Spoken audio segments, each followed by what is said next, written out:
비겁한 놈. 어떻게 날 버린 네가 여기에 있지? 나를 버리고 도망친 주제에. 빗물에 젖은 채 아이를 안고 있던 저는 저도 모르게 말을 하고야 말았습니다. 순간 응급실이 얼어붙었습니다. 저의 마음은 분노로 끓어올랐죠. 저를 마주하는 하얀 가운을 입은 남자는 손이 굳은 채 저를 보고 있었습니다. 충격과 혼란스러운 눈빛, 그럴 테지요. 저의 품에서 40도를 넘는 고열로 신음하는 지우의 목소리를 들으니 다른 생각할 겨를이 없었습니다. 폭우를 뚫고 15분을 달려온 저에게 운명은 너무나 잔인한 재해를 만들었죠. 7년 전에 나를 임신시켜놓고 떠나버린 남자친구가 내 딸의 삶에 들어오려 한다면 저는 그를 용서해야 할까요? 지금부터 저의 이야기를 들려드리겠습니다. 지우야, 괜찮아? 얼굴이 빨개졌네. 소영이 손등으로 아이의 이마를 짚자 뜨거운 열기가 전해졌습니다. 체온계로 재보니 39도. 당황한 소영은 서랍에서 해열제를 꺼내 먹였어요. 하지만 30분이 지나도 1시간이 지나도 열은 내려갈 기미를 보이지 않았습니다. 엄마, 속이 이상해요. 지우가 작은 손으로 배를 움켜쥐며 신음했습니다. 그리고는 갑자기 일어나 화장실로 뛰어가더니 점심에 먹었던 것들을 모두 토해냈죠. 소영의 얼굴이 창백해졌습니다. 다시 열을 재보니 40도를 넘어서고 있었어요. 지우야, 병원 가자. 엄마가 업어줄게. 소영은 떨리는 손으로 아이를 등에 업었습니다. 밖을 보니 장대비가 쏟아지고 있었죠. 택시 어플을 켰지만 폭우로 인해 차량이 없다는 메시지만 떴습니다. 기다릴 시간이 없었어요. 지우의 의식이 점점 흐려지고 있었거든요. 우산도 챙기지 못한 채 소영은 아이를 업고 빗속으로 뛰쳐나갔습니다. 차가운 빗줄기가 얼굴을 때렸지만 멈출 수 없었죠. 베이커리부터 대학병원까지는 보통 걸음으로 20분 거리. 하지만 소영은 15분 만에 도착했습니다. 온몸이 빗물에 젖어 물이 뚝뚝 떨어졌지만 그런 건 중요하지 않았어요. 응급실은 금요일 밤답게 사람들로 가득했습니다. 접수를 마친 소영은 대기실 구석에 자리를 잡고 앉았죠. 지우는 엄마 품에 축 늘어진 채 가쁜 숨을 몰아쉬고 있었습니다. 30분이 지났을까요? 갑자기 지우의 몸이 경직되더니 경련을 일으키기 시작했습니다. 여기요. 우리 아이가 경련을 해요. 소영의 다급한 외침에 간호사가 달려왔습니다. 빨리 이쪽으로 오세요. 간호사는 지우를 휠체어에 태우고 진료실로 데려갔죠. 3번 진료실 앞에서 간호사가 문을 열며 말했습니다. 정 선생님, 소아 응급 환자입니다. 고열에 경련까지 있어요. 하얀 가운을 입은 의사가 차트를 보다가 고개를 들었습니다. 그 순간 소영의 심장이 멈추는 듯 했죠. 정민호. 7년 전 그녀를 떠났던 그 사람이 눈앞에 서 있었습니다. 민호의 눈동자도 크게 떨렸어요. 하지만 그것도 잠시 지우의 거친 숨소리가 두 사람을 현실로 끌어당겼습니다. 언제부터 이런 증상이 있었습니까? 민호의 목소리는 차분했지만 손끝이 미세하게 떨리고 있었죠. 소영도 감정을 억누르며 대답했습니다. 2시간 전부터요. 열이 40도가 넘고 구토도 했어요. 방금 경련까지. 민호는 즉시 지우에게 다가가 진찰을 시작했습니다. 청진기로 심장 소리를 듣고 목구멍을 살피며 복부를 조심스럽게 눌러보았죠. 그의 이마에는 땀방울이 맺혔습니다. 의사로서의 침착함을 유지하려 애쓰는 모습이 역력했어요. 맥분이점을 눌렀을 때 반응이 심합니다. 급성 맹장염이 의심되는데 CT 촬영을 해봐야 정확히 알 수 있을 것 같습니다. 민호가 간호사에게 지시했습니다. 김 간호사, CT 촬영 준비해 주세요. 최대한 빨리요. 소영의 다리에 힘이 빠졌습니다. 맹장염이면 수술을 해야 하나요? 목소리가 떨렸죠. 민호는 잠시 그녀를 바라보다가 고개를 돌렸습니다. 검사 결과를 봐야 알 수 있습니다. 일단 링거부터 맞추고 항생제를 투여하겠습니다. 간호사가 지우를 데리고 나간 후 진료실에는 어색한 정적이 흘렀습니다. 민호가 먼저 입을 열었어요. 아이 보호자가 어머니뿐이신가요? 차트의 빈칸을 가리키며 물었죠. 소영은 고개만 끄덕였습니다. 그 빈칸이 누구의 자리인지 민호는 알 리 없었어요. 30분 후 CT 결과가 나왔습니다. 민호의 표정이 굳어졌죠. 급성 맹장염이 맞습니다. 더 심각한 건 천공 직전 상태라는 거예요. 지금 당장 수술하지 않으면 복막염으로 진행될 수 있습니다. 소영의 눈에서 눈물이 흘렀습니다. 다른 의사는 없나요? 소아외과 전문의가. 민호가 단호하게 고개를 저었습니다. 지금 당직 중인 소아외과 의사는 저뿐입니다. 그리고 이런 말씀드리기 뭐하지만 제가 이 병원에서 가장 실력 있는 의사입니다. 수술 동의서를 작성하는 소영의 손이 떨렸습니다. 민호는 복잡한 눈빛으로 그녀를 바라보았죠. 7년 전 대학 캠퍼스에서 함께 걷던 날들이 스쳐 지나갔습니다. 하지만 지금은 그런 감상에 젖을 때가 아니었어요. 걱정 마세요. 제가 꼭 건강하게 돌려드리겠습니다. 민호가 수술실로 향하며 말했습니다. 소영은 그의 뒷모습을 바라보며 속으로 기도했죠. 아이러니하게도 지우를 살릴 수 있는 유일한 사람이 지우의 존재조차 모르는 아버지라는 사실이 가슴을 짓눌렀습니다. 수술 동의서를 작성한 후 민호는 지우를 다시 진찰하기 시작했습니다. 열 때문에 의식이 몽롱한 아이는 침대에 누워 있으면서도 계속 민호의 얼굴을 올려다보고 있었죠. 작은 눈동자가 초점을 맞추려 애쓰는 모습이 안쓰러워 보였습니다. 지우야, 아저씨가 배 한 번 더 만져볼게. 아프면 말해줄 수 있니? 민호가 부드러운 목소리로 물었습니다. 복부를 누르자 지우가 작게 신음했어요. 그런데 갑자기 아이가 민호의 얼굴을 빤히 쳐다보더니 작은 손을 들어 올렸습니다. 아저씨, 지우가 가늘게 말했습니다. 아저씨 눈이 나랑 똑같아요. 민호가 순간 움찔했습니다. 소영도 긴장한 표정으로 아이를 바라보았죠. 지우는 자신의 눈꼬리를 손가락으로 살짝 당기며 계속 말했어요. 봐요, 여기 올라간 거. 아저씨도 그래요. 우리 고양이 눈이에요, 그치? 아이의 순수한 관찰력이 두 어른을 당황하게 만들었습니다. 민호의 손이 잠시 멈췄고 청진기를 쥔 손끝이 미세하게 떨렸죠.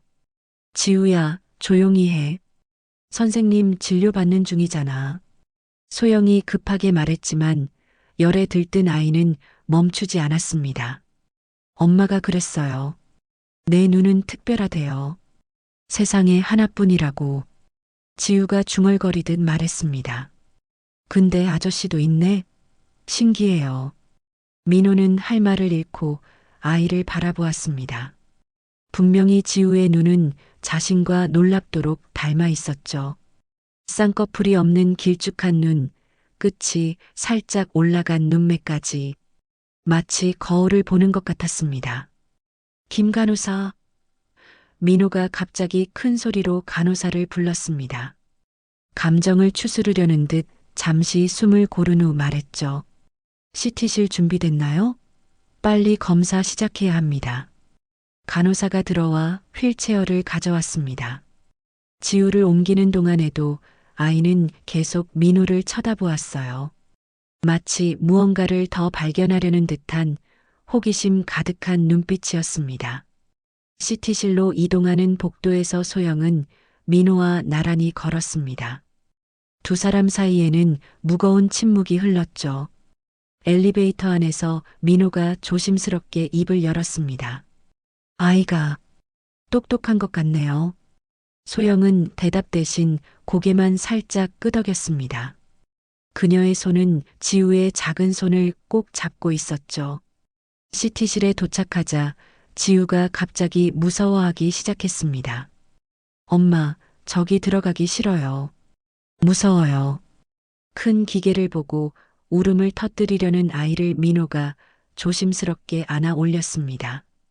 지우야, 이건 사진 찍는 기계야. 전혀 아프지 않아. 민호가 아이의 눈높이에 맞춰 설명했습니다. 지우가 용감한 아이라는 거 아저씨는 알아. 잠깐만 누워 있으면 돼. 아저씨가 바로 옆에서 지켜볼게. 지우가 눈물 가득한 눈으로 민호를 올려다보았습니다. 정말요? 아저씨가 옆에 있어줄 거예요? 약속해. 자, 이제 누워보자. 민호가 아이를 검사대에 조심스럽게 눕혔습니다. 방사선 피폭 때문에 직접 옆에 있을 수는 없었지만 유리창 너머로 아이에게 손을 흔들어 보였죠. 검사가 진행되는 동안 소영은 복도에서 불안하게 서성였습니다. 민호가 나와서 결과를 확인하는 모습을 지켜보며 그녀는 7년 전을 떠올렸어요. 대학병원 실습을 하던 민호가 환자들을 돌보던 모습이 겹쳐 보였습니다. 결과가 나왔습니다. 민호가 태블릿 화면을 보며 미간을 찌푸렸습니다. 생각보다 심각해요. 맹장이 터지기 직전입니다. 지금 당장 수술하지 않으면 그는 말을 멈추고 소영을 바라보았습니다. 그녀의 얼굴은 이미 창백해져 있었죠.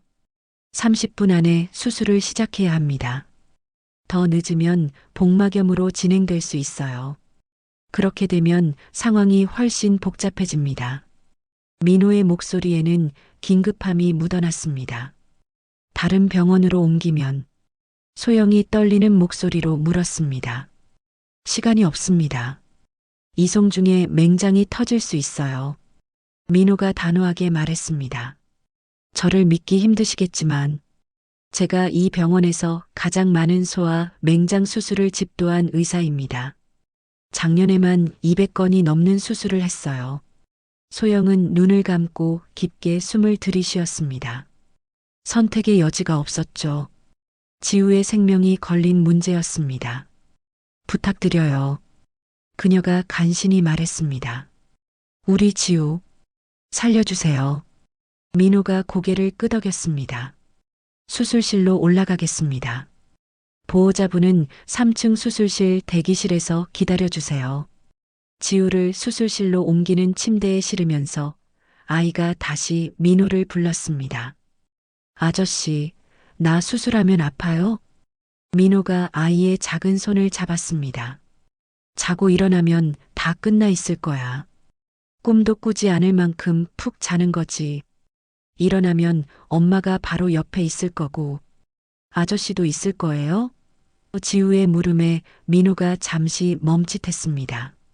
그럼, 아저씨가 지우 배 아픈 거 다 고쳐줄게. 마취 준비를 하는 동안 지우가 마지막으로 중얼거렸습니다. 아저씨 눈, 정말 나랑 똑같아요. 엄마가 보면 놀랄 거예요. 마취가 시작되고 아이의 눈이 감기자 민호는 수술 준비를 시작했습니다. 손은 침착하게 움직였지만 마음속에서는 아이의 말이 계속 맴돌았죠. 그 닮은 눈동자와 순수한 질문들이 무언가를 암시하는 것 같았지만 지금은 그런 생각을 할 때가 아니었습니다. 수술실 문이 닫히고 빨간 불이 켜졌습니다. 복도 끝에서 소영은 두 손을 모으고 간절히 기도했죠. 그녀가 7년간 홀로 지켜온 모든 것이 지금 이 순간 저 수술실 안에 있었습니다. 수술실 문 앞에서 민호가 멈춰 섰습니다. 수술복으로 갈아입은 그가 소영을 돌아보며 말했죠. 꼭 건강하게 돌려드릴게요. 걱정하지 마세요. 그의 목소리는 침착했지만 눈빛에는 결연함이 담겨 있었습니다. 소영은 고개만 끄덕일 뿐 아무 말도 하지 못했어요. 수술실에 빨간 불이 켜지고 무거운 문이 닫히는 소리가 복도에 울려 퍼졌습니다. 3층 수술실 대기실은 형광등 불빛 아래 차가운 분위기였습니다. 소영은 구석진 의자에 앉아 두 손을 꽉 쥐었죠. 젖은 옷은 이미 마른 지 오래였지만 여전히 한기가 느껴졌습니다. 벽에 걸린 시계가 똑딱거리는 소리만이 정적을 깨뜨렸어요. 1시간쯤 지났을까요? 대기실 문이 열리고 혜진이 헐레벌떡 뛰어들어왔습니다. 언니, 괜찮아요? 가게 문 닫고 바로 왔어요. 혜진은 소영의 옆에 앉아 그녀의 차가운 손을 잡았죠. 지우는요? 수술 중이에요? 소영이 힘없이 고개를 끄덕였습니다. 맹장염이래. 거의 터지기 직전이었대요. 목소리가 갈라져 나왔죠. 혜진이 소영의 어깨를 감싸 안았습니다. 지우는 강한 아이잖아요. 분명 괜찮을 거예요. 그런데 혜진이 조심스럽게 물었습니다. 근데 언니, 담당 의사가 누구예요? 간호사가 정 선생님이라고 하던데. 소영의 몸이 경직되었습니다. 혜진은 7년 전 일을 알고 있는 몇 안 되는 사람 중 하나였죠. 민호예요. 소영이 간신히 대답했습니다. 혜진의 눈이 커졌어요. 정민호요? 그 사람이 여기 있었어요? 소영은 고개를 끄덕였습니다. 응급실 당직이었어. 다른 의사도 없고 시간도 없어서 2시간이 지났습니다. 수술실 문이 열리고 간호사가 나왔죠. 소영은 벌떡 일어났습니다. 어떻게 됐나요? 우리 지우는 간호사가 침착하게 대답했습니다. 아직 수술 중이세요. 생각보다 염증이 심해서 시간이 좀 더 걸릴 것 같습니다. 하지만 정 선생님이 잘하고 계시니 너무 걱정하지 마세요. 간호사가 돌아간 후 소영은 다시 의자에 주저앉았습니다. 혜진이 자판기에서 따뜻한 커피를 뽑아왔지만 소영은 한 모금도 마시지 못했죠. 목구멍이 막힌 것 같았습니다. 3시간이 다 되어갈 무렵 드디어 수술실 문이 열렸습니다. 수술복이 땀에 젖은 민호가 지친 얼굴로 나왔죠. 마스크를 벗은 그의 얼굴에는 안도의 표정이 떠올랐습니다. 수술은 잘 끝났습니다. 민호가 말했습니다. 다행히 복막염으로 진행되기 전에 수술을 해서 위험한 고비는 넘겼어요. 맹장이 거의 터지기 직전이었는데 간신히 막았습니다. 소영의 눈에서 눈물이 흘러내렸습니다. 다리에 힘이 풀려 휘청거리자 혜진이 부축했죠. 감사합니다. 정말, 정말 감사합니다. 소영이 울먹이며 말했습니다. 지금 회복실로 옮기고 있습니다. 마취에서 깨어나는데 1시간 정도 걸릴 거예요. 같이 가시죠. 민호가 앞장섰고 소영과 혜진이 뒤따랐습니다. 엘리베이터 앞에 도착했을 때 혜진이 말했습니다. 언니, 저 잠깐 주차장에 차 빼러 갔다 올게요. 견인될 것 같아서. 그녀는 눈치 있게 자리를 비켜주었죠. 엘리베이터 문이 닫히고 소영과 민호 단둘이 남았습니다. 어색한 침묵 속에서 엘리베이터가 내려가기 시작했죠. 그런데 갑자기 덜컹하는 소리와 함께 엘리베이터가 멈췄습니다. 형광등이 꺼지고 비상등만 깜빡이기 시작했어요. 정전인 것 같네요. 민호가 비상 버튼을 눌렀습니다. 금방 복구될 거예요. 병원이라 자가 발전기가 있거든요. 어둠 속에서 두 사람은 마주보고 서 있었습니다. 희미한 비상등 불빛에 민호의 얼굴이 어렴풋이 보였죠. 그가 깊게 한숨을 내쉬었습니다. 소영아. 민호의 목소리가 떨렸습니다. 7년이나 지났는데 이렇게 다시 만나게 될 줄은 몰랐어. 소영은 대답하지 않았습니다. 어둠이 주는 묘한 안도감 때문이었을까요? 그녀는 그저 가만히 서서 들었죠. 매일 후회했어. 민호의 목소리에 울먹임이 섞였습니다. 그 소문, 내가 교수님 연구 자료를 팔았다는 그 거짓말. 나는 처음부터 믿지 않았어. 내가 그럴 사람이 아니라는 걸 누구보다 잘 알았는데. 그의 목소리가 갈라졌습니다. 하지만 부모님이, 아버지가 그랬어. 의사가 되려면 흠없는 배경이 필요하다고.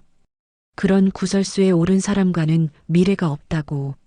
나는 너무 나약했어. 겁쟁이였어. 어둠 속에서 민호의 흐느끼는 소리가 들렸습니다. 너를 지켜주지 못했어. 사랑한다고 말하면서도 정작 중요한 순간에 내 편이 되어주지 못했어. 그게 얼마나 비겁한 일인지 떠나고 나서야 알았어. 소영의 눈에서도 눈물이 흘렀지만 어둠 속이라 보이지 않았죠. 그녀는 여전히 침묵을 지켰습니다. 연락하려고 했어. 수백 번도 넘게 전화기를 들었다가 내려놨어. 하지만 용기가 나지 않았어. 내가 무슨 자격으로, 이미 너무 많은 상처를 준 내가 무슨 면목으로. 갑자기 엘리베이터가 다시 움직이기 시작했습니다.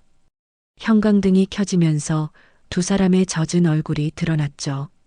소영은 재빨리 눈물을 닦았습니다. 엘리베이터 문이 열리자 소영은 민호를 바라보지 않고 말했습니다. 고맙습니다. 지우를 살려주셔서. 그리고는 빠른 걸음으로 회복실로 향했죠. 민호는 그 자리에 잠시 서 있었습니다. 7년 만에 털어놓은 고백이 그녀에게 닿았는지 알 수 없었어요. 하지만 적어도 말할 수 있어서 다행이었습니다. 회복실에 도착하자 지우가 침대에 누워 있었습니다. 아직 마취에서 깨어나지 않은 작은 얼굴이 평화로워 보였죠. 소영은 아이의 손을 잡고 침대 옆에 앉았습니다. 수술 부위가 깨끗해서 회복은 빠를 거예요. 민호가 차트를 보며 설명했습니다. 일주일 정도 입원하면서 항생제 치료를 받으면 됩니다. 소영이 고개를 끄덕였습니다. 민호는 잠시 망설이다가 말했죠. 저는 매일 회진 때 들를게요. 지우 상태를 확인하러. 그가 돌아서려는 순간 지우가 작게 신음했습니다. 엄마. 아이가 눈을 뜨려고 애쓰며 중얼거렸어요. 소영은 급히 아이의 얼굴을 쓰다듬었습니다. 엄마 여기 있어. 우리 지우 잘했어. 지우가 희미하게 눈을 떴습니다. 초점이 맞지 않는 눈으로 주위를 둘러보다가 민호를 발견했죠. 아저씨. 고양이 눈 아저씨. 아이가 작게 웃으며 다시 잠들었습니다. 민호는 복잡한 표정으로 아이를 바라보았습니다. 그 순간 지우의 말이 다시 떠올랐죠. 똑같은 눈, 특별한 눈. 하지만 그것이 무엇을 의미하는지는 아직 알 수 없었습니다.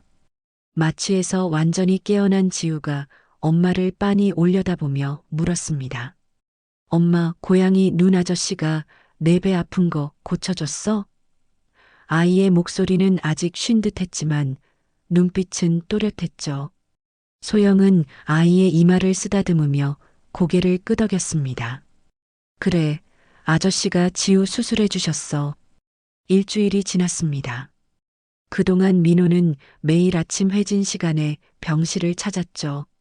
처음에는 담당 의사로서의 의무적인 방문이었지만 점차 그 이상의 의미를 갖게 되었습니다. 지우의 회복 상태를 확인하고 약 처방을 조정하며 때로는 아이와 짧은 대화를 나누기도 했어요. 오늘은 많이 좋아진 것 같네. 민호가 청진기를 내려놓으며 말했습니다. 내일이면 퇴원할 수 있을 거예요. 지우가 환하게 웃었죠. 정말요? 집에 갈 수 있어요? 그 순간 민호와 소영의 시선이 마주쳤습니다. 짧은 순간이었지만 그 안에는 7년의 시간과 말하지 못한 진실이 담겨 있었죠. 퇴원 다음 날 소영은 민호에게서 전화를 받았습니다. 잠깐 만날 수 있을까요? 할 말이 있어서. 그의 목소리에는 결연함이 묻어났죠. 소영은 잠시 망설이다가 동의했습니다. 베이커리 근처 조용한 카페에서 만나기로 했어요. 오후 2시 창가 자리에 마주 앉은 두 사람 사이에는 무거운 침묵이 흘렀습니다. 민호가 먼저 입을 열었죠. 단도직입적으로 물을게요. 그는 소영의 눈을 똑바로 바라보며 말했습니다. 지우가 제 딸 맞죠? 소영의 손이 커피잔을 쥔 채 굳어졌습니다. 예상했던 질문이었지만 막상 들으니 가슴이 철렁 내려앉았죠. 그녀는 깊게 숨을 들이쉬고 천천히 내뱉었습니다. 네, 당신 딸이에요. 목소리가 차갑게 울렸습니다. 우린 당신 없이도 잘 살았어요. 7년 동안 민호의 얼굴이 창백해졌습니다. 알고 있었지만 확인받는 순간의 충격은 컸죠. 그의 손이 미세하게 떨렸습니다. 왜 연락하지 않았어? 내가 아버지라는 걸 왜 알려주지 않았어? 소영이 쓴웃음을 지었습니다. 어떻게요? 당신이 먼저 모든 연락을 끊었잖아.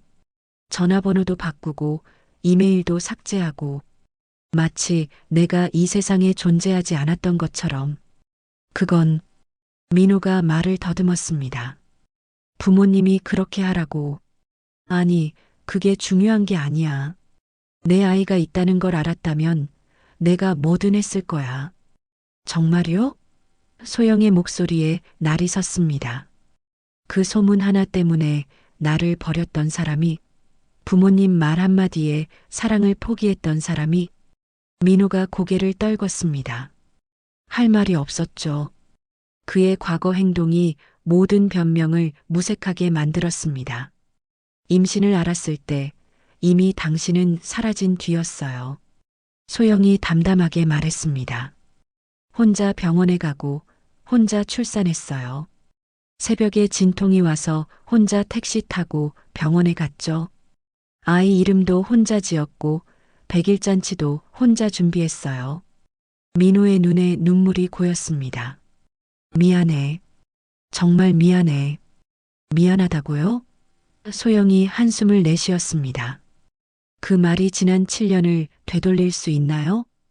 카페를 나온 소영은 곧장 베이커리로 향했습니다. 혜진이 걱정스러운 표정으로 다가왔죠. 언니 괜찮아요? 얼굴이 안 좋아 보여요. 소영은 힘없이 의자에 앉았습니다. 민호가 알았어. 지우가 자기 딸이라는 걸. 혜진이 소영의 손을 잡았습니다. 예상했던 일이잖아요. 그 닮은 눈을 보고 어떻게 모르겠어요. 그런데 혜진아, 소영이 말했습니다. 나는 왜 이렇게 불안할까? 민호가 갑자기 나타나서 지우를 빼앗아갈 것 같아. 혜진이 조심스럽게 말했습니다.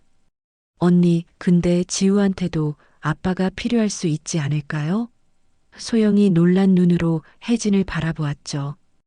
혜진이 이어 말했습니다. 어제 유치원 선생님이 전화했어요. 지우가 가족 그림 그릴 때 아빠 자리를 항상 비워둔대요. 다른 아이들은 다 그리는데. 소영의 가슴이 아팠습니다. 지우가 아빠를 그리워한다는 걸 몰랐던 건 아니었지만 이렇게 직접 듣게 되니 마음이 무거웠죠. 그날 밤 소영은 잠든 지우의 얼굴을 오랫동안 바라보았습니다. 평화롭게 잠든 아이의 얼굴에서 민호의 모습이 보였죠. 특히 그 긴 속눈썹과 오똑한 코는 영락없이 민호를 닮았습니다. 침대 옆 서랍에서 오래된 사진첩을 꺼냈습니다. 지우의 성장 앨범이었죠. 첫 페이지에는 갓 태어난 지우의 사진이 있었습니다. 그 옆에는 아버지란이 비어있는 출생증명서, 사본이 끼워져 있었어요. 한 장 한 장 넘기며 소영은 생각에 잠겼습니다. 돌잔치 사진, 첫걸음마, 유치원 입학식. 모든 순간을 혼자 지켜왔지만 가끔은 누군가와 나누고 싶었던 순간들이었죠. 새벽 2시 소영은 여전히 잠들지 못하고 있었습니다. 머릿속에서는 끊임없는 질문들이 맴돌았죠. 지우에게 아빠가 필요할까? 민호가 좋은 아빠가 될 수 있을까? 7년 전 자신을 버렸던 사람을 다시 받아들일 수 있을까? 창밖으로 보이는 가로등 불빛이 흔들렸습니다. 봄바람이 불고 있었죠. 소영은 결심했습니다. 지우를 위해서라면 적어도 한 번은 기회를 줘야 할지도 모른다고. 하지만 그것이 얼마나 어려운 일인지도 잘 알고 있었습니다. 사흘이 지난 토요일 아침 소영은 핸드폰을 들었다 놓기를 10번쯤 반복했습니다. 지우는 거실에서 만화를 보고 있었고 베이커리는 주말이라 쉬는 날이었죠. 창밖으로 보이는 맑은 하늘이 야속하게 느껴졌습니다. 결심이 서지 않는 자신의 마음과는 달리 너무나 화창한 날씨였으니까요. 드디어 용기를 내어 전화번호를 눌렀습니다. 신호음이 한 번, 두 번 울리고 민호의 목소리가 들렸죠. 여보세요? 조심스러운 톤이었습니다. 저예요. 소영이 말했습니다. 지우 얼굴 가끔 볼 수 있게 해줄게요. 하지만 조건이 있어요. 전화기 너머로 민호의 숨소리가 거칠어지는 게 들렸습니다. 정말 고마워. 어떤 조건이든 따를게. 지우의 친구로만 만나주세요. 아직은 아빠라는 사실을 말할 준비가 안 됐어요. 소영의 목소리가 떨렸습니다. 그리고 제가 지켜보는 곳에서만 만나주세요. 응, 그럴게. 정말 고마워. 기회를 줘서 정말 고마워. 민호의 목소리에 진심이 담겨 있었죠. 약속 시간은 일요일 오후 3시로 정해졌습니다. 장소는 집 근처 어린이 공원. 민호는 토요일 밤을 뜬 눈으로 지새웠죠. 대형 서점에 가서 육아 관련 책을 5권이나 샀습니다. 5살 아이의 발달 단계, 아이와 대화하는 법, 놀이를 통한 교감 방법. 밤새 책을 읽으며 메모를 했어요. 일요일 아침, 민호는 장난감 가게를 찾았습니다. 무엇을 사야 할지 한참을 고민했죠. 너무 비싼 것도, 너무 유치한 것도 아닌 5살 여자아이가 좋아할 만한 것을 찾아 헤맸습니다. 결국 작은 토끼 인형과 색연필 세트를 골랐어요. 과하지 않으면서도 정성이 느껴지는 선물이었습니다. 오후 2시 50분, 민호는 이미 공원에 도착해 있었습니다. 벤치에 앉아 손에 든 선물 봉투를 만지작거리며 긴장한 기색이 역력했죠. 정확히 3시에 소영과 지우가 나타났습니다. 지우는 분홍색 원피스를 입고 있었고 머리에는 토끼 머리핀을 하고 있었어요. 병원 아저씨다. 지우가 민호를 발견하고는 반갑게 외쳤습니다. 작은 다리로 뛰어가려다가 엄마를 돌아보며 물었죠. 엄마, 병원 아저씨가 왜 여기 있어요? 소영이 억지로 미소를 지으며 대답했습니다. 아저씨가 지우 보고 싶다고 하셨어. 같이 놀아주신대. 민호가 무릎을 꿇고 지우의 눈높이에 맞췄습니다. 안녕, 지우야. 많이 좋아졌구나. 배는 안 아파? 그의 목소리는 부드러웠지만 손은 미세하게 떨리고 있었죠. 네, 이제 하나도 안 아파요. 지우가 활짝 웃으며 말했습니다. 아저씨가 고쳐줬잖아요. 민호가 준비한 선물을 내밀었습니다. 이거 지우 주려고 가져왔어. 열어봐도 돼. 지우가 신나서 봉투를 열었습니다. 토끼 인형을 꺼내 들고는 우와, 토끼가 귀여워요. 하며 좋아했죠. 소영은 벤치에 앉아 두 사람을 지켜보았습니다. 민호가 아이를 대하는 모습이 어색하면서도 조심스러웠어요. 지우야, 미끄럼틀 타러 갈까? 민호가 제안했습니다. 지우가 고개를 끄덕이자 민호는 아이의 작은 손을 잡고 놀이터로 향했죠.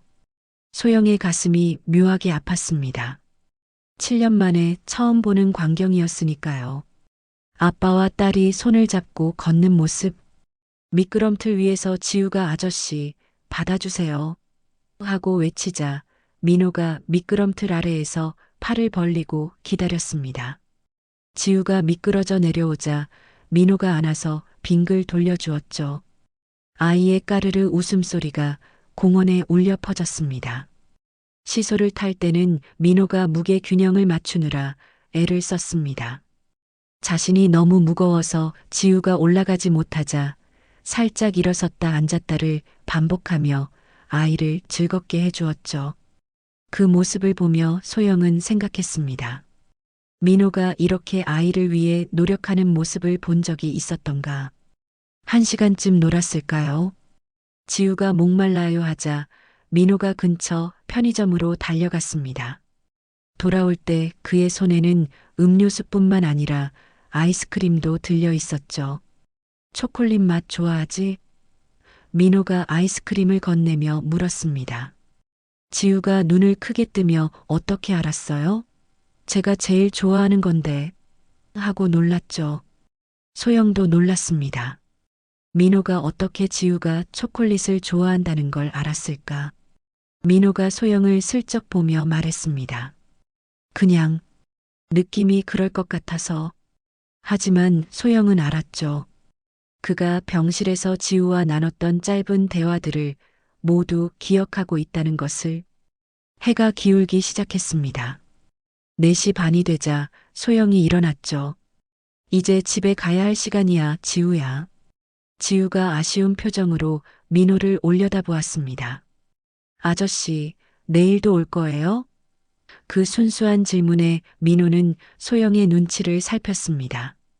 소영이 작게 고개를 끄덕이자 민호가 대답했죠. 다음 주에 또 만나자. 약속할게. 약속? 지우가 새끼손가락을 내밀었고 민호가 조심스럽게 자신의 새끼손가락을 걸었습니다. 그 순간 민호의 눈에 눈물이 맺혔지만 재빨리 고개를 돌려 감췄죠. 집으로 돌아가는 길, 지우가 계속 수다를 떨었습니다. 엄마, 병원 아저씨 정말 재미있어요. 나랑 많이 놀아줬어요. 소영이 그래? 좋았구나 하고 대답하자 지우가 덧붙였죠. 아저씨 착한 사람 같아요. 나 아플 때도 도와줬잖아요. 그리고 오늘도 계속 나만 봐줬어요. 소영의 마음이 복잡해졌습니다. 지우가 민호를 좋아하는 게 다행인지 걱정되는 일인지 알 수 없었죠. 엄마, 근데 병원 아저씨는 나랑 노는 게 재밌대요? 또 온대요? 지우의 천진난만한 질문에 소영은 할 말을 잃었습니다. 그날 밤 지우가 잠든 후 소영의 핸드폰에 메시지가 왔습니다. 민호였죠. 오늘 정말 고마웠어. 지우와 시간을 보낼 수 있어서 진짜 행복했어. 혹시 다음 주에도 지우를 볼 수 있을까? 소영은 한참을 망설이다가 답장을 보냈습니다. 일요일 같은 시간에요. 지우가 기다릴 거예요. 민호의 답장은 곧바로 왔습니다. 고마워. 정말로. 지우를 위해 상처받지 않게. 최선을 다할게. 천천히 조심스럽게. 소영은 핸드폰을 내려놓고 창밖을 바라보았습니다. 봄밤의 공기가 따뜻했죠. 어쩌면 자신도 모르게 조금씩 마음의 문을 열고 있는지도 모른다는 생각이 들었습니다. 지우가 웃는 모습을 보니 그것만으로도 충분한 이유가 되는 것 같았어요. 토요일 오전 소영은 베이커리에서 특별한 빵을 구웠습니다. 대학 동창회에 가져갈 선물이었죠. 크루아상과 마카롱, 그리고 자신의 시그니처 메뉴인 크림치즈 베이글을 정성스럽게 포장했습니다. 거울 앞에서 옷을 고르며 한참을 망설였어요. 7년 만에 만나는 동창들 앞에 어떤 모습으로 서야 할까? 결국 깔끔한 네이비색 원피스를 선택했습니다. 화려하지는 않지만 단정하고 품이 있어 보였죠. 지우는 혜진이 봐주기로 했습니다. 엄마 예뻐요. 지우가 환하게 웃으며 말했어요. 그 말에 용기를 얻은 소영은 선물 상자를 들고 집을 나섰습니다. 동창회 장소는 강남의 한 호텔 연회장이었습니다. 입구에 들어서자마자 소영은 주눅이 들었죠. 화려한 샹들리에 아래 명품으로 치장한 동창들이 삼삼오오 모여 있었습니다. 그 중에서도 유독 눈에 띄는 사람이 있었어요. 서민정. 대학 시절 교수님 연구실 조교였고 지금은 병원 이사장 딸이라는 타이틀을 달고 있는 여자였죠. 어머, 박소영 맞아? 민정이 과장된 놀람으로 다가왔습니다. 머리부터 발끝까지 훑어보는 시선이 불편했죠. 정말 오랜만이네. 많이 변했다. 소영은 담담하게 미소 지었습니다. 그래, 오랜만이야. 선물 상자를 테이블에 내려놓으며 말했죠. 내가 만든 빵이야. 다들 먹어봐. 민정 주변의 무리들이 수군거리기 시작했습니다. 소영이가 빵집 한대. 의대 갈 뻔했던 애가 이제 빵이나 굽고 있네. 그것도 애까지 낳고 혼자 키운다며? 소영의 손이 떨렸지만 표정은 변하지 않았습니다. 그때 누군가 더 가시돋친 말을 던졌죠. 그런데 그때 교수님 연구자료 팔아먹은 건 어떻게 됐어? 결국 그것 때문에 자퇴한 거 아니야? 순간 연회장이 조용해졌습니다. 모든 시선이 소영에게 쏠렸죠. 민정이 어깨를 으쓱하며 말했습니다. 그런 일도 있었지. 교수님이 얼마나 화나셨는지. 중요한 연구 자료가 경쟁 대학으로 흘러갔다고. 소영이 입을 열려는 순간 연회장 문이 열리고 민호가 들어왔습니다. 검은 정장을 입은 그는 곧장 소영이 있는 쪽으로 걸어왔죠. 모든 동창들의 시선이 그에게 쏠렸습니다. 의사가 된 민호는 동창들 사이에서도 선망의 대상이었으니까요. 소영아, 늦어서 미안. 민호가 자연스럽게 소영 옆에 섰습니다. 그리고는 민정을 향해 돌아섰죠. 참, 민정아. 방금 재미있는 이야기를 들었어. 민정의 표정이 굳어졌습니다.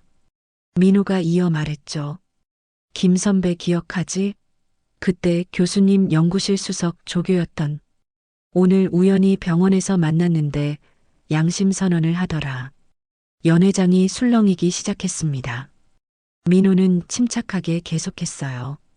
7년 전 내가 연구자료 관리를 맡았는데 실수로 파일을 삭제했다며. 그리고 그 책임을 소영이에게 뒤집어 씌웠다고. 선배가 그동안 죄책감에 시달렸대. 민정의 얼굴이 창백해졌습니다. 그게 무슨 소리야? 증거도 없이. 증거? 민호가 핸드폰을 꺼냈습니다. 선배가 당시 주고받은 이메일을 보관하고 있더라. 내가 소영이 컴퓨터에 몰래 파일을 옮겨놓으라고 지시한 내용까지. 동창들이 웅성거리기 시작했습니다. 그럼 소영이가 억울하게 누명을 쓴 거야? 민정이가 그런 짓을? 민정이 발악하듯 소리쳤습니다. 그래서 뭐? 어차피 다 지난 일인데 이제 와서 그걸 따지자고. 지난 일?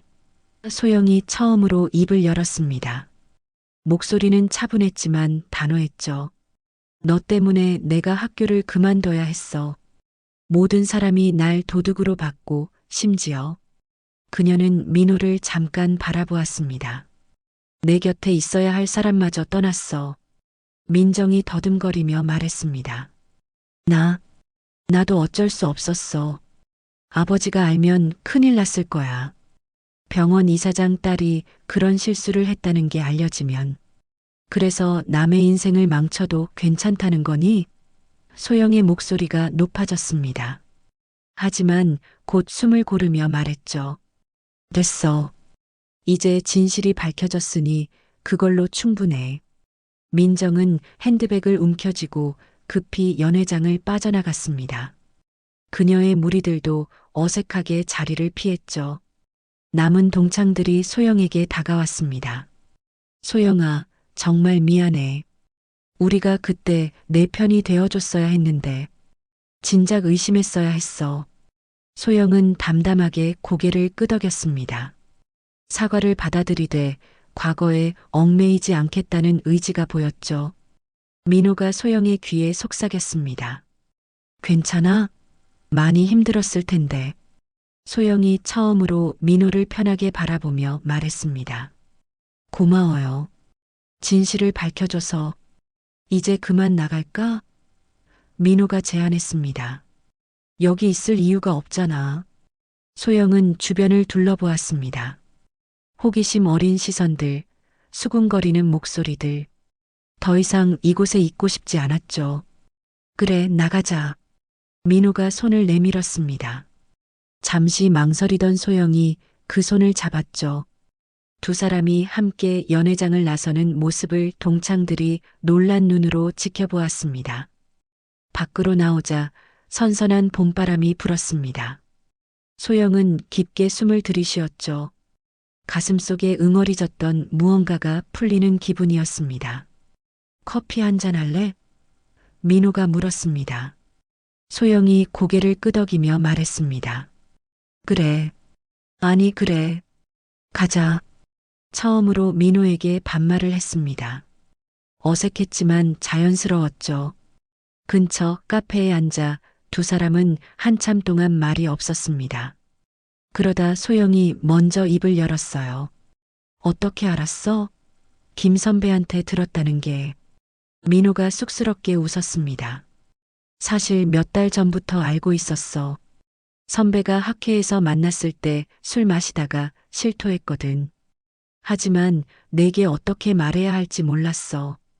그런데 오늘은 민정이가 또 그런 식으로 너를 괴롭히는 걸 보니까 참을 수가 없었어. 소영은 커피잔을 만지작거리며 말했습니다. 고마워. 정말로. 두 사람 사이에 편안한 침묵이 흘렀습니다. 7년 만에 처음으로 과거의 상처가 아닌 현재의 모습으로 마주하고 있었죠. 소영은 생각했습니다. 어쩌면 이제 정말 새로운 시작을 할 수 있을지도 모른다고. 월요일 오전 소영은 아동심리 상담센터를 찾았습니다. 지우에게 아빠의 존재를 어떻게 알려야 할지 전문가의 조언이 필요했죠. 상담사는 50대 초반의 온화한 여성이었습니다. 소영의 이야기를 차분히 들은 후 안경을 고쳤으며 말했어요. 5살 아이는 상황을 있는 그대로 받아들이는 능력이 있습니다. 너무 복잡하게 설명하려 하지 마세요. 아이의 눈높이에서 아이가 이해할 수 있는 언어로 말해주시면 됩니다. 상담사가 따뜻하게 미소 지었죠. 그리고 가장 중요한 건 아이가 사랑받고 있다는 확신을 주는 거예요. 상담을 마치고 나온 소영은 민호에게 전화했습니다. 오늘 저녁에 시간 있어? 지우에게 말하려고 해. 전화기 너머로 민호의 숨이 멎는 소리가 들렸죠. 정말? 내가 뭘 준비하면 될까? 그의 목소리에는 긴장과 기대가 뒤섞여 있었습니다. 오후 내내 소영은 저녁 준비에 정성을 쏟았습니다. 지우가 가장 좋아하는 토마토 스파게티를 만들고 딸기 케이크도 직접 구웠죠. 식탁에는 예쁜 테이블볼을 깔고 지우가 좋아하는 토끼 모양 접시를 꺼냈습니다. 평소와는 다른 특별한 저녁이 될 거라는 신호였어요. 6시가 되자 초인종이 울렸습니다. 민호가 꽃다발과 선물 상자를 들고 서 있었죠. 그의 손이 미세하게 떨리고 있었습니다. 괜찮아? 소영이 물었고 민호는 긴장한 미소로 답했어요. 인생에서 가장 중요한 순간인 것 같아. 아저씨다. 지우가 거실에서 뛰어나왔습니다. 우와, 꽃이다. 엄마 주는 거예요? 민호가 무릎을 꿇고 아이의 눈높이를 맞췄죠. 엄마 것도 있고 지우 것도 있어. 작은 꽃다발을 건네자 지우가 까르르 웃었습니다. 저녁 식사는 화기애애한 분위기에서 진행됐습니다. 지우는 유치원에서 있었던 일을 제잘제잘 떠들었고 민호는 열심히 들어주며 맞장구를 쳤죠. 소영은 두 사람을 바라보며 마음을 다잡았습니다. 이제 말해야 할 때였어요. 케이크를 먹은 후 소영이 지우를 소파로 이끌었습니다. 민호도 옆에 앉았죠. 소영이 심호흡을 하고 입을 열었습니다. 지우야, 엄마가 중요한 이야기를 할 게 있어. 진지한 엄마의 목소리에 지우도 장난기를 거두고 엄마를 바라봤습니다. 뭔데요? 소영이 지우의 작은 손을 잡았습니다. 지우가 항상 궁금해했잖아. 아빠가 어디 있냐고. 지우의 눈이 반짝였죠. 네, 아빠 어디 있어요? 소영은 민호를 한번 바라본 후 말을 이었습니다. 사실은 병원 아저씨가 지우의 아빠야. 순간 거실에 정적이 흘렀습니다. 지우의 큰 눈이 더 커졌어요. 고개를 돌려 민호를 바라보더니 다시 엄마를 봤습니다. 그러기를 몇 번 반복했죠. 정말요? 지우의 목소리가 작아졌습니다. 아저씨가 아빠예요? 민호가 조심스럽게 고개를 끄덕였습니다. 그래, 지우야. 내가 지우 아빠야. 지우의 표정이 복잡하게 변했습니다. 기쁨과 혼란, 그리고 약간의 서운함이 뒤섞인 표정이었죠. 작은 입술이 달싹거리더니 갑자기 질문이 쏟아져 나왔습니다. 왜 같이 안 살았어요? 왜 이제 왔어요? 다른 친구들은 아빠랑 매일 사는데 왜 우리는 안 그랬어요? 목소리에 눈물이 섞이기 시작했습니다. 아빠가 지우 싫어했어요? 민호의 눈에 눈물이 고였습니다. 그는 소파에서 내려와 지우 앞에 무릎을 꿇었죠. 아이의 작은 손을 잡으며 말했습니다. 아니야, 지우야. 아빠가 지우를 싫어한 게 절대 아니야. 목소리가 떨렸습니다. 아빠가 잘못했어. 아빠가 겁쟁이였어. 지우가 있는 줄도 몰랐고 엄마를 혼자 두고 떠났어. 눈물이 민호의 뺨을 타고 흘러내렸습니다. 미안해, 지우야. 정말 미안해. 아빠가 늦어서 지우가 아플 때도 옆에 없어서 첫걸음마도 못 봐서 다 아빠가 잘못했어. 지우가 민호의 눈물을 보고 당황했습니다. 작은 손으로 민호의 눈물을 닦아주며 말했죠. 울지 마요. 어른이 우는 거 아니에요. 그 순수한 걱정에 민호는 더 울컥했습니다. 소영도 눈시울이 붉어졌죠. 지우가 계속 말했어요. 괜찮아요. 이제 왔잖아요. 아이의 목소리가 밝아졌습니다. 이제부터 매일 볼 수 있는 거예요? 같이 살 거예요? 소영이 조심스럽게 대답했습니다. 아직은 아니야, 지우야. 하지만 아빠가 자주 놀러 올 거야. 지우가 잠시 생각하더니 민호를 똑바로 바라봤습니다. 그리고 작은 목소리로 말했죠. 아, 아빠. 그 한마디에 민호가 흐느꼈습니다.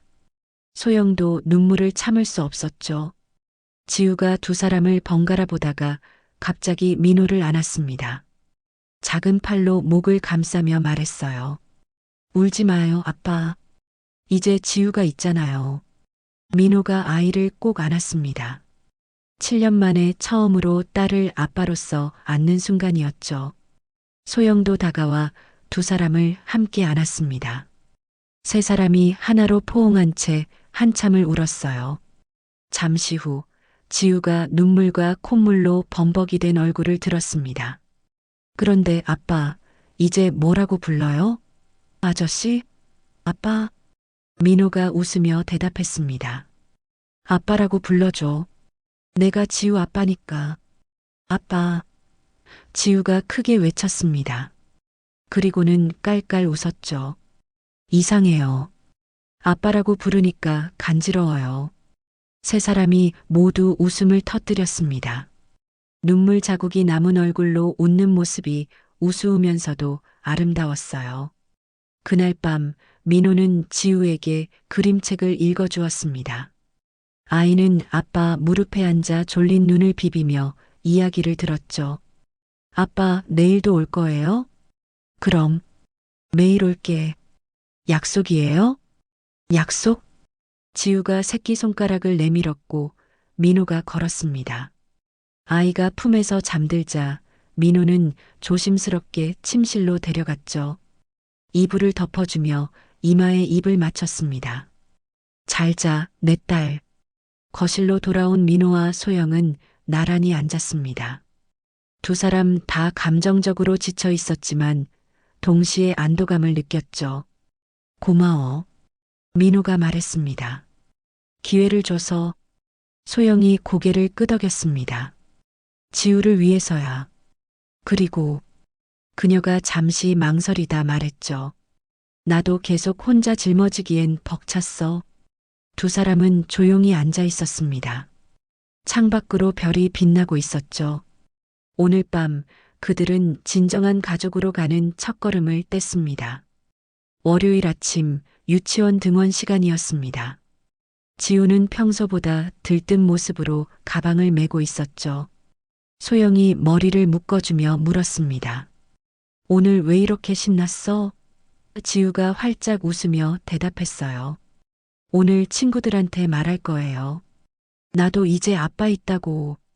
유치원에 도착하자마자 지우는 교실로 뛰어들었습니다. 얘들아, 나도 이제 아빠 있어. 큰 소리로 외치자 친구들이 모여들었죠. 정말? 어떤 아빠야? 한 아이가 물었습니다. 지우는 가슴을 펴고 자랑스럽게 말했어요. 의사 아빠야. 병원에서 사람들 고쳐주는 의사. 선생님이 미소를 지으며 다가왔습니다. 지우야, 그동안 아빠 이야기 안 했는데 갑자기 나타나신 거야? 지우가 고개를 끄덕였죠. 네, 사실은 계속 있었는데 이제야 만났어요. 아빠가 나 많이 보고 싶었대요. 수요일 오후 유치원에서 특별한 수업이 있었습니다. 부모님 직업 소개 시간이었죠. 민호는 흰 가운을 입고 청진기를 들고 교실에 들어섰습니다. 지우가 자리에서 벌떡 일어나 손을 흔들었어요. 우리 아빠예요. 민호가 아이들 앞에 서서 인사했습니다. 안녕하세요. 저는 지우 아빠고 병원에서 일하는 의사예요.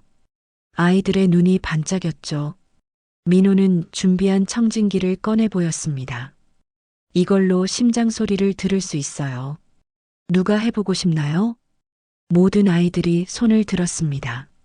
민호는 한 명씩 차례로 심장 소리를 들려주었죠. 두근두근 소리가 들리죠? 그게 여러분이 살아있다는 증거예요. 아이들은 신기해하며 웃었습니다. 지우는 옆에서 어깨를 으쓱거렸어요. 자기 아빠가 최고라는 듯이. 주말이 되자 세 사람은 첫 가족 나들이를 떠났습니다. 목적지는 수족관이었죠. 지우는 양손에 엄마와 아빠 손을 잡고 들떠서 걸었습니다. 우리 가족이 다 같이 온 거예요? 계속 확인하듯 물었어요.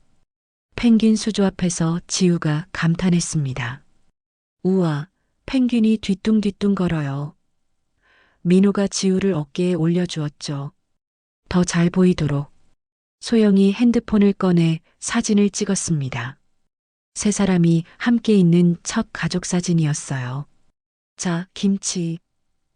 민호가 지우를 안고 소영이 옆에 서서 찍은 사진. 화면을 확인한 소영의 입가에 미소가 번졌습니다. 정말 가족 같아 보였거든요. 아니, 이제는 진짜 가족이었죠. 점심은 수족관 내 레스토랑에서 먹었습니다. 지우가 스파게티를 먹다가 말했어요. 아빠 매일 우리 집에 와요? 민호가 소영을 바라보며 조심스럽게 대답했습니다. 아빠가 병원에서 일해야 해서 매일은 못 와. 하지만 최대한 자주 올게. 그날부터 새로운 일상이 시작되었습니다. 민호는 퇴근 후 거의 매일 소영의 집에 들렀죠. 저녁을 함께 먹고 지우와 놀아주고 잠들기 전 동화책을 읽어주는 것이 루틴이 되었습니다.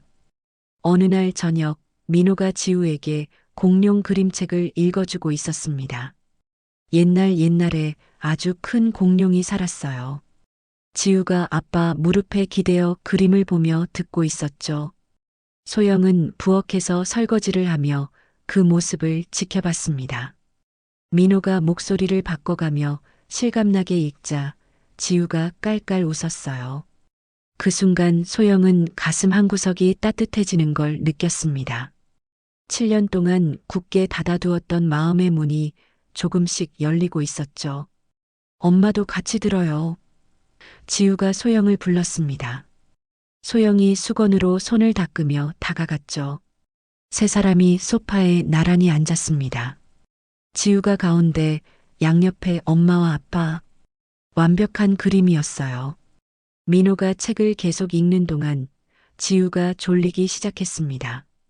눈이 스르륵 감겼다가 다시 떠지기를 반복했죠. 결국 아빠 품에서 잠들었습니다. 민호가 조심스럽게 아이를 안아 침실로 옮겼어요. 거실로 돌아온 민호와 소영은 차를 마시며 앉았습니다. 지우가 많이 밝아진 것 같아. 민호가 말했죠. 소영이 고개를 끄덕였습니다. 아빠가 생겨서 그런가 봐. 유치원 선생님도 요즘 더 활발해졌다고 하시더라. 다음 달이 지우 생일이지? 민호가 물었습니다. 5월 15일이야. 소영이 대답했죠. 민호가 신중하게 말했어요. 같이 준비하고 싶은데 괜찮을까? 소영은 잠시 생각하다가 대답했습니다. 지우가 좋아할 거야. 아까도 물어봤거든. 생일에 아빠도 케이크 불어줄 거냐고. 두 사람은 생일 파티 계획을 세우기 시작했습니다. 어디서 할지, 누구를 초대할지, 선물은 뭘 준비할지. 평범한 부모의 대화였지만 그들에게는 특별한 순간이었죠. 10시가 되자 민호가 일어났습니다. 이제 가봐야겠다. 현관에서 신발을 신으며 말했어요. 내일도 올게. 소영이 고개를 끄덕였습니다. 지우가 기다릴 거야. 문을 나서려던 민호가 돌아보며 말했습니다. 소영아, 고마워. 이런 일상을 허락해줘서. 소영은 작게 미소 지었죠. 나도. 이제는 괜찮은 것 같아. 민호가 떠난 후 소영은 거실 테이블을 정리했습니다. 지우가 그린 그림들이 놓여 있었어요. 엄마, 아빠, 그리고 자기를 그린 가족 그림. 예전과 달리 이제는 세 명이 모두 그려져 있었죠. 다음 날 저녁 세 사람이 식탁에 둘러앉았습니다. 오늘 유치원에서 뭐 했어? 민호가 물었고 지우가 신나서 대답했어요. 그림 그렸어요. 우리 가족 그림. 아빠도 그렸어? 소영이 물었습니다. 지우가 자랑스럽게 고개를 끄덕였죠. 네. 청진기 들고 있는 아빠 그렸어요. 선생님이 멋지다고 했어요. 이런 평범한 대화, 함께하는 저녁 식사, 소소한 일상의 순간들. 그것이 그들이 만들어가는 새로운 시작이었습니다. 완벽하지는 않지만 조금씩 진짜 가족이 되어가고 있었죠. 화요일 아침 8시, 민호는 지우의 작은 손을 잡고 유치원으로 향했습니다. 이제는 익숙해진 아침 루틴이었죠. 아빠, 오늘도 일찍 올 거예요? 지우가 물었고 민호는 미소 지으며 고개를 끄덕였습니다. 응, 오늘은 일찍 끝나니까 엄마 가게에서 만나자. 유치원 문 앞에서 지우를 안아주고 돌아서는 민호의 얼굴에는 행복이 가득했습니다. 병원으로 출근하는 발걸음도 가벼웠죠. 7년 만에 찾은 일상의 행복이 그를 충만하게 만들었어요. 한편 소영의 베이커리는 평화로운 오전을 보내고 있었습니다. 각 구운 크루아상 냄새가 가게를 가득 채웠고 단골 손님들이 하나둘 들어오기 시작했죠. 혜진이 커피를 내리며 말했습니다. 언니, 요즘 표정이 정말 밝아졌어요. 소영이 쑥스럽게 웃으며 진열대를 정리하던 그때 가게 문이 거칠게 열렸습니다. 검은색 외제차에서 내린 민정이 들어선 것이었죠. 명품 정장을 입은 그녀의 표정은 험악했습니다. 박소영. 민정의 목소리가 가게 안에 차갑게 울렸습니다. 손님들이 놀란 눈으로 바라봤죠. 소영은 침착하게 민정을 마주했습니다. 무슨 일이야? 민정이 한 걸음 다가왔습니다. 그녀의 눈에는 분노가 가득했어요. 너 때문에 내 인생이 망가졌어. 동창회 이후로 모든 게 엉망이 됐다고. 소영이 당황한 표정을 지었습니다. 그게 나와 무슨 상관이야? 내가 저지른 일의 대가를 받는 것뿐이잖아. 내가? 민정이 비웃었습니다. 민호는 원래 내가 소개받기로 했었어. 우리 아빠가 병원 이사장이니까 당연한 거였지. 너만 없었으면 지금쯤 우리는 결혼했을 거야. 혜진이 조용히 핸드폰을 꺼내 녹화를 시작했습니다. 불안한 기운이 감돌았죠. 민정의 목소리가 점점 높아졌어요. 내가 뭔데? 빵이나 굽는 주제에 감히 민호를 가로채? 민정이 진열대로 다가갔습니다. 이런 싸구려 빵이나 만들면서 행복한 척하지 마. 그러더니 갑자기 민정이 진열대를 밀어버렸습니다. 각 구운 빵들이 바닥에 나뒹굴었죠. 손님들이 비명을 질렀습니다. 이딴 걸 누가 먹어? 민정이 발로 빵을 짓밟으며 소리쳤어요. 그만해. 소영이 민정을 막으려 했지만 민정은 더욱 난폭해졌습니다. 케이크 진열장을 열어 케이크를 바닥에 내던졌고 커피 머신까지 넘어뜨렸죠. 한 단골 할머니가 재빨리 밖으로 나가 경찰에 신고했습니다. 여기 베이커리인데요. 누가 와서 난동을 부려요. 빨리 와주세요. 민정은 멈추지 않았습니다. 의자를 들어 유리창에 내리쳤어요. 쨍그랑 소리와 함께 유리가 산산조각 났죠. 내가 가진 모든 걸 부숴버릴 거야. 바로 그때 가게 문이 열리고 민호가 뛰어들었습니다. 병원에서 소동 소식을 듣고 달려온 것이었죠. 그는 민정과 소영 사이에 섰습니다. 민정아, 정신 차려. 민호가 단호하게 말했습니다. 이게 무슨 짓이야? 민정이 울먹이며 소리쳤습니다. 내가 날 버렸잖아. 이 여자 때문에. 우리 아빠가 다 준비해뒀는데. 민호의 표정이 단단해졌습니다. 그는 민정을 똑바로 바라보며 말했죠. 민정아, 잘 들어. 난 처음부터 끝까지 소영이뿐이었어. 내가 아무리 애써도 소용없어. 더는 누구의 눈치도 보지 않을 거야. 그리고 민호는 소영을 향해 돌아섰습니다. 무너진 가게 한가운데서 그는 소영의 손을 잡으며 말했어요. 미안해. 내가 더 일찍 용기를 냈어야 했는데. 경찰이 도착했습니다. 2명의 경찰관이 민정에게 다가갔죠. 재물손괴 현행범으로 체포합니다. 민정이 발악했습니다. 나, 우리 아빠가 누군지 알아? 병원 이사장이라고. 경찰관이 차분하게 말했습니다. 그래도 법은 지켜야죠. 같이 가시죠. 민정이 연행되며 소영을 향해 외쳤습니다. 두고 봐. 이게 끝이 아니야. 하지만 그녀의 목소리는 점점 멀어져 갔죠. 가게는 엉망이었습니다. 바닥에 널브러진 빵들, 깨진 유리 조각, 엎질러진 크림. 소영은 망연자실한 표정으로 서 있었어요. 민호가 소영을 꼭 안았습니다. 괜찮아. 내가 다 정리할게. 혜진과 단골 손님들이 다가와 도왔습니다. 우리가 도와드릴게요. 이런 일이 있다니 정말 속상하시겠어요. 소영의 눈에 눈물이 고였습니다. 하지만 울지는 않았죠. 대신 민호의 손을 꼭 잡으며 말했어요. 고마워. 와줘서. 청소를 하는 동안 민호는 소영 곁을 떠나지 않았습니다. 유리 조각을 치우고 바닥을 닦고 부서진 가구를 정리했죠.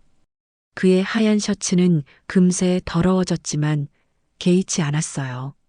오후 3시가 되자 가게는 어느 정도 정리가 되었습니다. 비록 영업은 못하지만 최악의 상황은 넘긴 것 같았죠. 민호가 소영에게 물었습니다. 피해 보상은 내가 책임질게. 민정이 일이니까.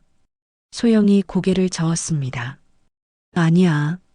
보험도 있고 경찰에 신고도 했으니까. 법대로 하면 돼. 2 사람은 가게 밖 벤치에 앉았습니다. 봄 햇살이 따뜻했죠. 소영이 먼저 입을 열었어요. 처음부터 끝까지 나뿐이었다고? 민호가 고개를 끄덕였습니다. 그래. 7년 전에도 지금도. 소영이 작게 웃었습니다. 이제야 믿음이 가네. 저녁이 되어 지우를 데리러 갔을 때 아이는 엉망이 된 가게를 보고 놀랐습니다. 엄마, 왜 이래요? 조금 사고가 있었어. 하지만 괜찮아. 소영이 아이를 안심시켰죠. 민호가 지우를 안아 올렸습니다. 아빠가 다 고쳐줄게. 더 예쁜 가게로 만들어줄 거야. 세 사람은 함께 집으로 돌아갔습니다. 힘든 하루였지만 서로가 있어 견딜 수 있었죠. 그날 밤 소영은 생각했습니다. 민정의 난동은 오히려 전화위복이 되었다고. 민호의 진심을 확인할 수 있었으니까요. 일요일 새벽 5시 소영은 부엌에서 김밥을 말고 있었습니다. 지우가 좋아하는 햄과 계란, 그리고 신선한 야채들을 정성스럽게 넣었죠. 샌드위치도 준비했습니다. 딸기잼과 땅콩버터, 아이가 좋아하는 조합이었어요. 엄마, 벌써 일어났어요? 잠옷 차림의 지우가 부엌으로 들어왔습니다. 눈을 비비며 졸린 목소리로 말했죠. 오늘 소풍 가는 날이에요? 소영이 미소 지으며 고개를 끄덕였습니다. 그래, 아빠랑 한강공원 가기로 했잖아.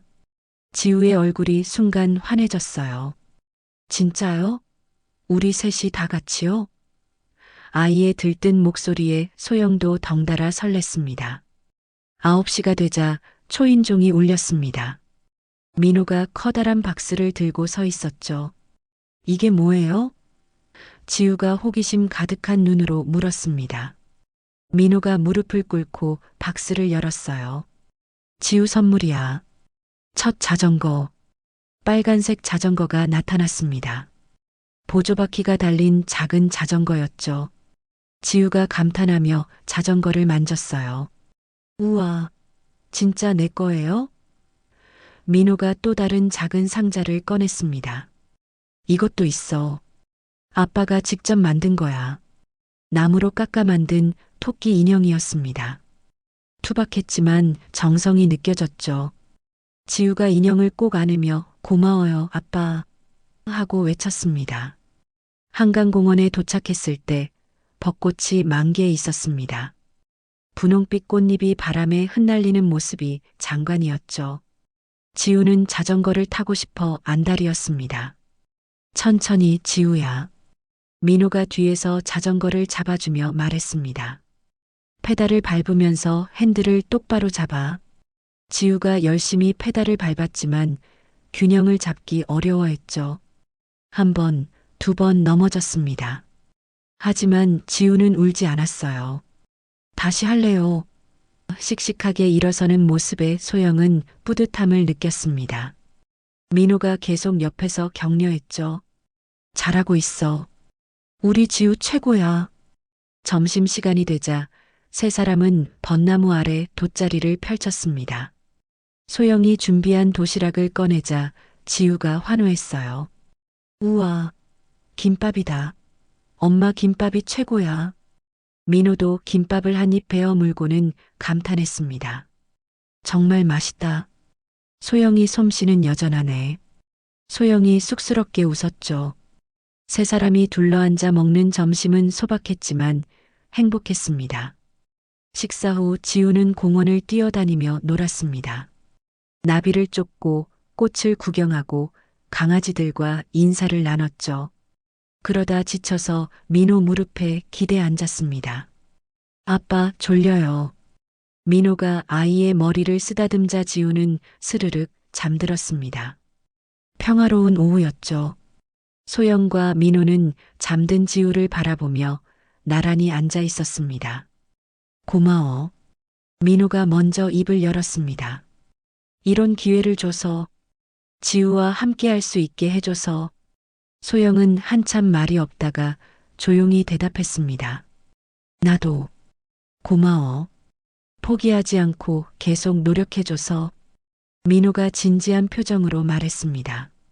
소영아, 나 앞으로 더 잘할게. 지우를 더 행복하게 해주고 싶어. 너희 둘을 위해서라면 뭐든 할 수 있어. 말로만 하지 마. 소영의 목소리는 여전히 조심스러웠습니다. 증명할게.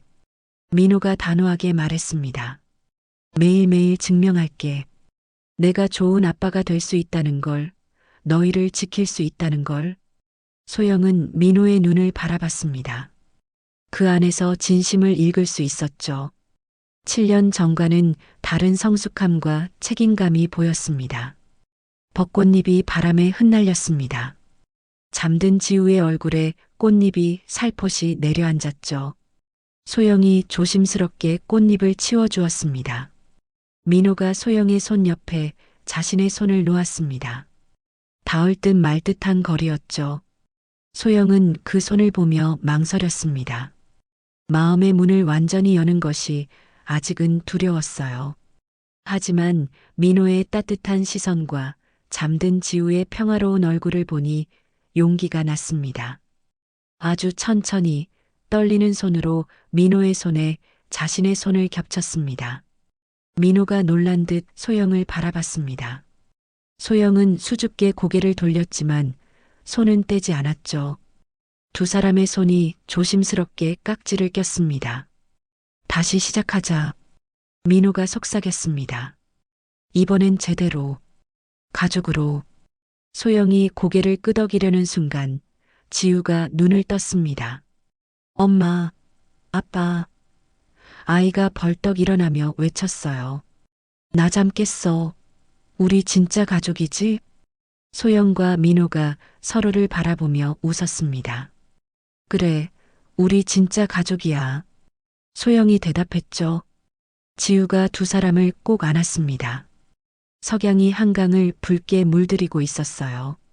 세 사람이 포옹한 모습이 저녁 햇살에 황금빛으로 빛났습니다. 엄마, 아빠, 사랑해요. 지우의 맑은 목소리가 봄바람에 실려 퍼져나갔습니다. 소영과 민호도 동시에 대답했죠. 우리도 사랑해. 벚꽃잎이 계속 흩날렸습니다. 완벽하지는 않지만 그들만의 방식으로 가족이 되어가고 있었죠. 상처는 아직 다 아물지 않았지만 함께라면 치유할 수 있을 것 같았습니다. 지우가 병원 침대에서 깨어나 아저씨 눈이 나랑 똑같아요라고 말하던 순간이 계속 떠오릅니다. 그 순수한 한마디가 7년의 비밀을 무너뜨리는 장면을 보면서 아이들은 어른들이 숨기려는 진실을 본능적으로 알아본다는 걸 느꼈죠. 혼자 딸을 키우며 모든 걸 짊어진 소영과 늦었지만 무릎 꿇고 눈물로 사과했던 민호를 보며 생각했습니다. 아이를 위해 닫았던 마음의 문을 다시 여는 소영의 용기가 얼마나 위대한지, 그리고 상처받을 걸 알면서도 사랑으로 자신의 과거를 마주하는 그 발걸음이 결국 더 큰 사랑과 완전한 가족을 만들어냈다는 것을요. 진짜 사랑은 완벽함이 아니라 불완전함을 함께 껴안고 나아가는 용기에서 시작되는 게 아닐까요? 여러분들은 이 이야기에서 어떤 장면이 가장 마음에 남으시나요? 댓글로 함께 나눠주시면 마음 따뜻하게 인사드릴게요. 지금까지 지혜로운 이야기였습니다.